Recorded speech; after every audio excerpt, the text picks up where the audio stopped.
Hello and a very warm welcome to another edition of Talking Germany, the show where we do just that. And my guest today is one of my favourite presenters here on DWTV. So let me invite you to enjoy an opportunity to get to know another side of Meike Krüger. Hello. Yeah, I can see you were very happy about me saying you're one of my favourite presenters on Deutsche Welle TV. Yeah, I do recognise it. OK, now Meike is of course one of the presenters of our European lifestyle magazine Euromax, and we'll be hearing quite a bit from her on lifestyle and more when we talk about the following topics. Culture Club. Meike Krüger is one of the faces of DWTV's Euromax European lifestyle, from the sublime to the strange. Tourist capital Berlin used to be one of Europe's best-kept secrets. These days, everybody's coming, but not everybody in Berlin is happy. And Mother's Dilemma. You'd think Germany is a pretty progressive country, but it's not necessarily making it easy for women to combine a career and kids.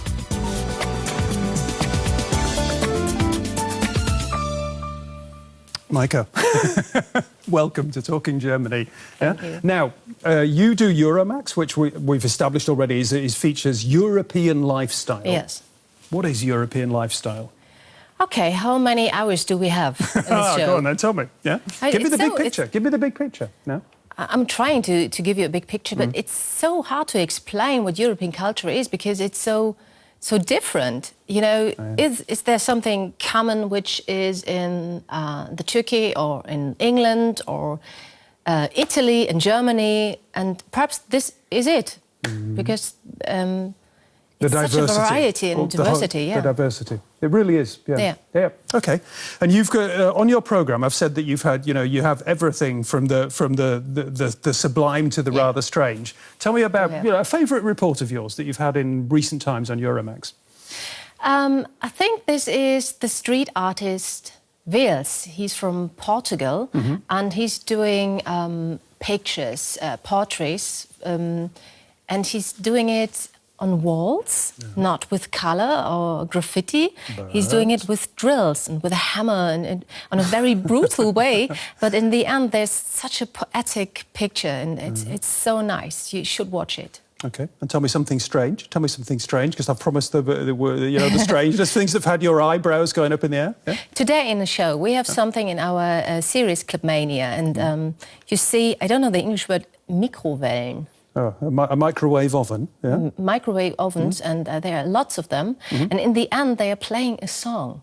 And this is really strange. What, the microwaves are playing the song? The microwaves are playing the song. They're the instruments, or they're Perhaps actually making the music? I'm telling you no secret. And in the end, you hear a song like Jingle Bells. It's not really the same, but it's Cool. You have an idea of Jingle Bells, perhaps.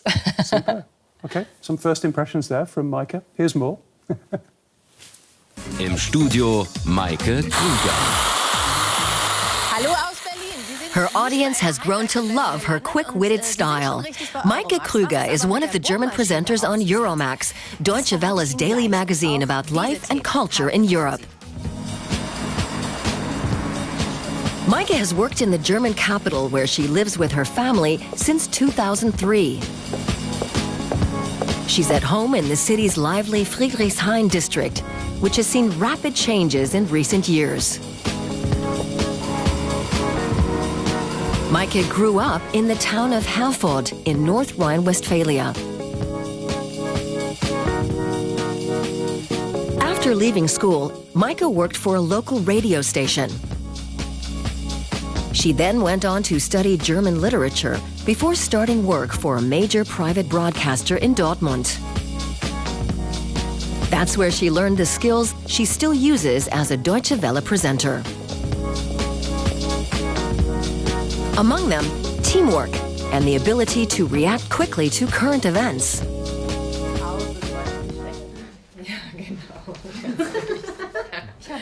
Ich habe wirklich keine Idee, wie ich das anmoderieren soll.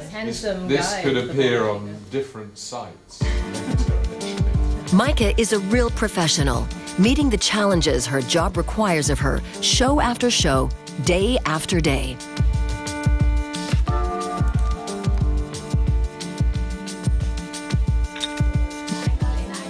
Regardless of stress and time pressure, Meike lends a personal touch to every program.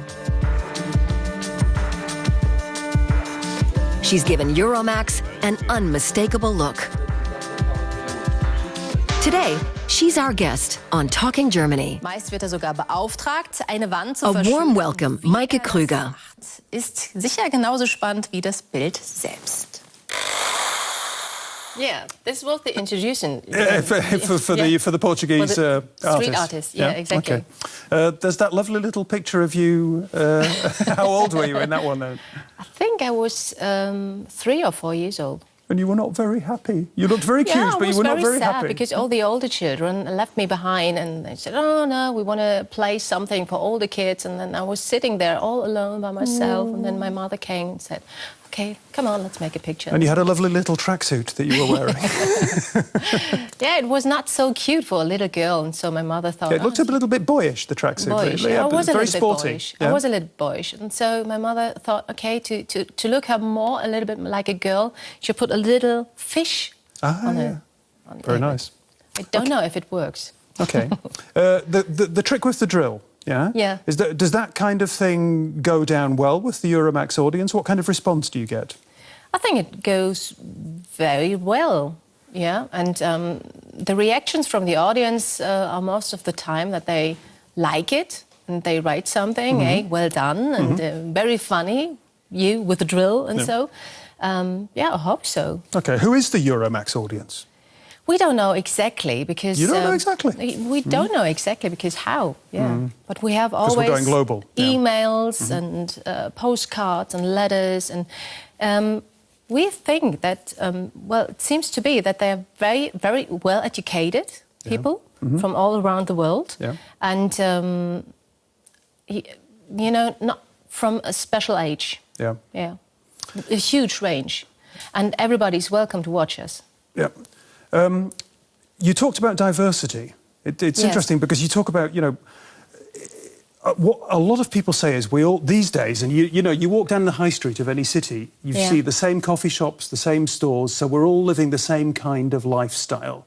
I just want to come back to this point. What makes Europe different from the rest of the world? Yeah? When you think about all those coffee shops, and I know exactly what you mean, the difference is perhaps that these coffee shops are here set in very old buildings, and we live with this old culture very close together. We live in those old houses with this old history, very close. And history is very, it's everywhere. And it's the way of life here in Europe. And perhaps this is the difference. And you live in the heart of, here in Berlin, the German capital. You live in the Friedrichshain district. Yeah. It's changing. From what to what? It's changing all the time. Since I've moved in, when I moved in, it was very different. It was very poor, sometimes a little bit ugly. I do remember that my parents once visited me and they were really shocked. They saw the graffiti everywhere and the old bicycles and everything was a little bit dirty. And now it's cleaned up and we all got kids. This is new. This is what they call gentrification. Exactly. We're going to talk about that in just a second now. There's all sorts of changes are going on in Berlin, and one of them is the number of tourists visiting the city. It's not too long ago, I can tell you, that it was really just a trickle. Then it became a flood. Now it's a torrent. So what do the Berliners themselves make of it? We've got this report.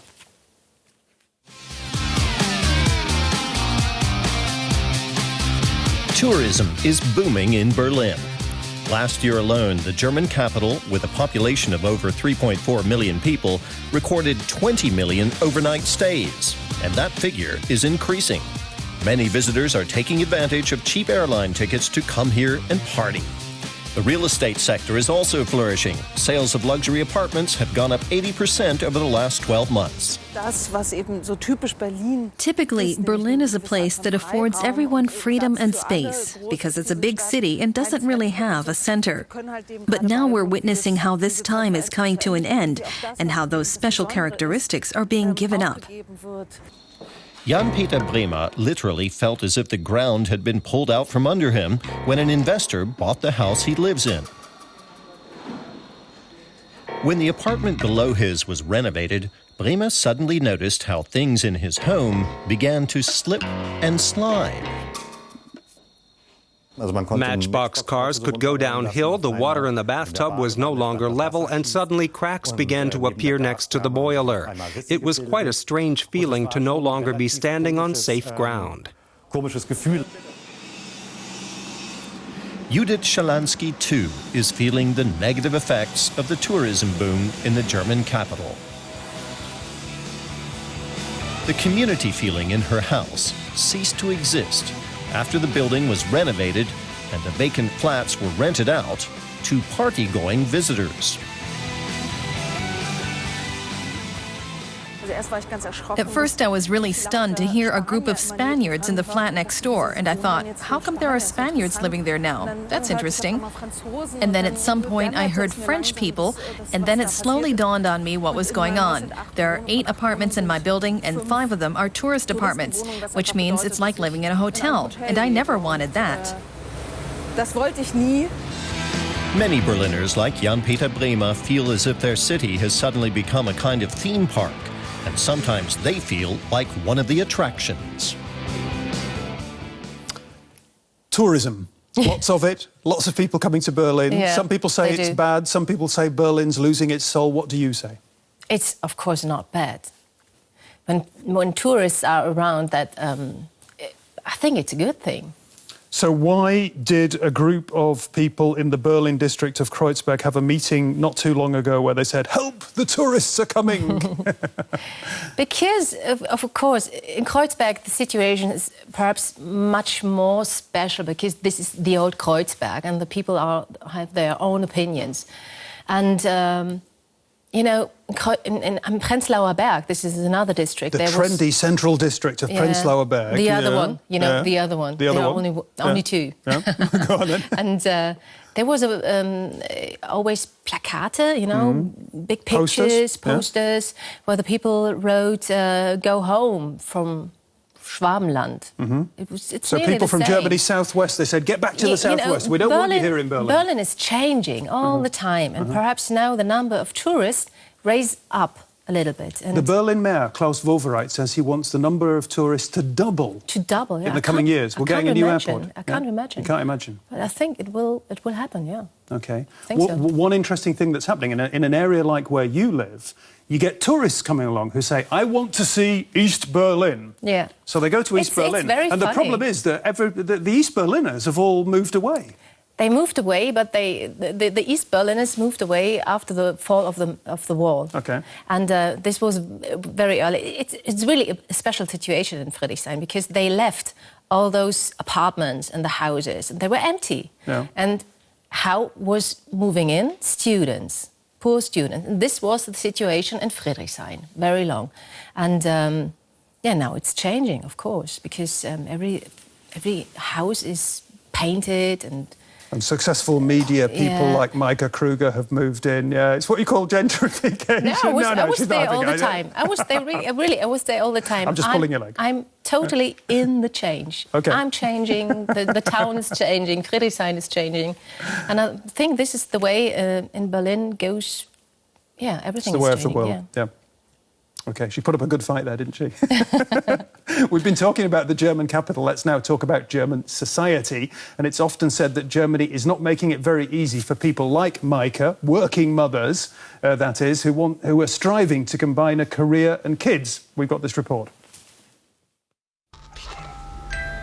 The birth rate in Germany has been falling for years. It's far lower than in other European countries, even though the German government has come up with generous financial incentives to encourage would-be parents into family life. In Germany, our problem is in our mentality. Although we talk about combining family and professional life, many people still believe that women belong in the kitchen and that men are responsible for feeding the whole family. Many companies operate in accordance with that mentality, and up until recently, politicians did the same. Politicians have made many promises over the past few years, but women such as Claudia Jerke still find they have to choose between children and a career. She has a degree in business administration, a job offer, and a kindergarten for her 3-year-old daughter, but she has no one to care for her 6-year-old son after school, and that means she can't go to work. A lot of mothers want to go back to work, to return to their old jobs. But it's not possible because there's no guarantee of childcare. In Germany, it's still difficult to find places that take care of your children, whether full-time or even part-time. Instead of plugging the gap by creating sufficient spaces in kindergartens, the government offers money to those who take care of their children at home. For the state, it's a cheaper option.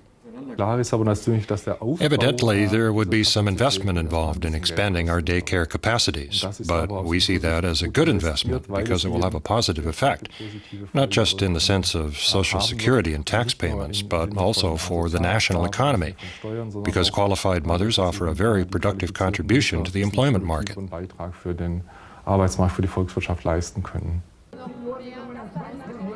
The sad reality is that Germany-wide, only 28% of children have a full-time place in daycare. It makes me really angry that politicians can't create enough places in childcare facilities. That means that as a mother, whether you want it or not, you're forced into the role of the little housewife.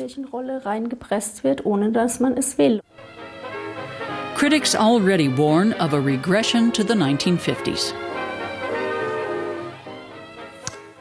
Where do we start? Yeah. Familiar situation. Yeah, exactly. Yeah. I mean, the story is women want to work. That's what we're learning from the report. Women want to work but can't. Yeah. Is that your experience? No, not at all. In my circle of friends, I know only working women. Okay, but they're not getting the support. Perhaps they don't have the support from the state that they might need. So how do they solve the problems? They have kids. Yeah. Yeah? Yeah, and I think we do need more places in kitas and so on and so on. And so in daycare centres for the kids? Yes, of course. But most of the time we're all freelancers and we all should be very flexible. And companies expect us to move around a lot. And I don't know how the politicians could help us there, because it's sometimes in the mind of the companies, perhaps. And you need to have your private organizations, like a helping grandmother or a helping grandfather. The way it always was. Yes. Yeah. Yes, it's a very old model, and this is the only model in nowadays which is really functional. OK, but that sounds all very modern and progressive and what have you. But, I mean, we heard it in that report. The guy was saying that there is a bit of a tendency still in Germany. Germany is surprisingly old-fashioned in some ways, that people still have this idea of women being at home, looking after the kids. I don't know what the rights and wrongs of it are. What do you say? No? Yes, I observe this very often in the circle of my friends, that, the men are sometimes not really very keen to do the cleaning of the kitchen. I don't know, but, I don't know. Perhaps you could help me. How is it in the other countries? Is it much more better there? I don't know, but what I'm going to do is I'm going to leave that one sort of hanging in the air. Yeah, Meike Krüger says German men don't do enough housework. Oh, I don't know. I would like to have an actual study about that. Yeah. Do you have something? I don't have it. We'll have to go away and research it, Meike. Yeah. OK, here on Talking Germany, among my guests in the last couple of years, there have been 1 or 2 world-class conductors, some great classical musicians and singers, and it all fits in with the broader efforts by DWTV to inspire new and old listeners of classical music. And my guest, Meike, has had a very special role to play in it all. We'll talk about that in just a moment. But first, this report. A public screening at the Beethoven Fest in Bonn in September 2011.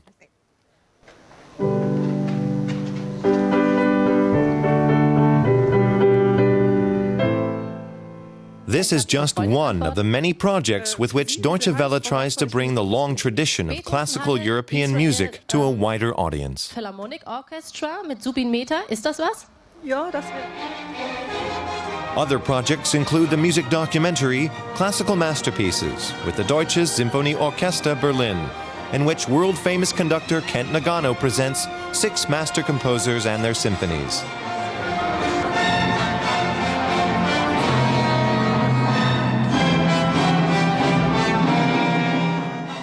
Or the Beethoven Project, which saw the recording of all Beethoven symphonies with the Deutsche Kammerphilharmonie Bremen, conducted by Paavo Järvi.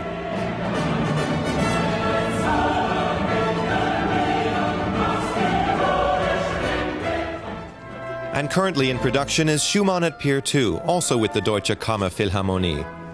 All of these Deutsche Welle projects offer a rare insight into the lives of the musicians involved. Okay, Meike, tell us a little bit about those projects and about your role in those projects. I was presenting the premieres in the cinemas where they were shown for the first time, and it was very exciting and very nice, yeah. And did you get? I think you got to meet Kent Nagano, yeah? He's somebody I'm very interested in, yeah. On this premiere evening, it was very funny because he was too late, and we started the show. We were all waiting for him, and we were all getting more and more nervous. Is he coming or not? And well, we were forced to start the show, and then he came with his hair and running down He's an interesting looking guy. He's really an interesting, and he's very, very nice. He was here on the show, and it was not on our show. He was he was on this premiere evening in the cinema on the stage, and there we did an interview. Okay, the idea of this whole thing is obviously to inspire classical audiences, but not just the people who've always watched classical music and listened to classical music, but also new audiences, and it's also inspired you. Exactly, exactly, because I grew up with another kind of music. Of course, my parents were listening to classical music too, but very dominant was the music of the Beatles or Bob Marley and the Rolling Stones. Hey, your mum and dad were listening to Bob Marley? Yeah. Cool. And, I loved him when I was a child, and I still love him. And how old were you when you mentioned classical music there? What was the first time you actually went to a classical concert and saw sort of a symphony orchestra doing their stuff? I went to see an opera, the Zauberflöte von Mozart. The Magic Flute. The Magic Flute, and I was, I think, 4 or 5 years old. Lucky you. Yeah. I was very lucky. I enjoyed it very much. I didn't go to see a symphony orchestra until I was 18, 19, 20, and it totally inspired me. Yeah? This was this wow effect. It really was. It was a big moment. Yeah. And what was your reaction when you first went as a 4-year-old? It must have overwhelmed you. Yeah? Yes. I do remember every single moment there, and I do remember the voices, which were very strange for my ears there. When you're used to listen to Bob Marley, and then you hear this Queen of the Night, there, of course, you can imagine. And tell me, what do you prefer, the kind of studio work that you do in a studio here, doing the Euromax show, or going on a live stage like that in a live setting? I love both, really, I do. And I think in the studio, you always have to be aware of the viewers who are watching, and that might not be hundreds or thousands, maybe they are millions. And this is different to the presenting of a show where you have the audience in front of you. But there you can see into their faces, and you see directly the reaction of every single sentence you gave them. And this is a big challenge, but this is really fun. Now, if you've enjoyed the show today and you want to find out a little bit more, then what you might want to do is to read my blog on the Talking Germany website, and do please also post your comments. If you're into Talking Germany, you can find out more on the internet. Your host, Peter Craven, is keeping a blog on the many shows and guests in the series. Find out more about what happens behind the scenes, gossip, experiences, how the whole show is put together. Just visit blog.dw-world.de/talkinggermany, and you can tell us what you think about the program there too. OK, Meike, it's time for our traditional Talking Germany quiz. You know all about it. Quick questions, quick answers. The countries of Europe and their culture, are we getting more samey or is there real diversity? Real diversity, of course. No doubt about it. Berlin and tourists, is the city opening its arms or is it selling its soul? No, it's opening their arms. Oh, so positive. Wonderful. Germany, is it a child-friendly country or a place that's too busy and impatient for the little kids? Sometimes they do a little bit impatient, but I think mainly they are French. Rock or classical? I don't want to do it. No decision. Okay. I want to have both. Euromax or Talking Germany? Euromax. That has been Talking Germany this time round with our guest Meike Krüger, the lovely and charming Meike Krüger. If you've enjoyed her company as much as I have, come back next week. Until then, cheers.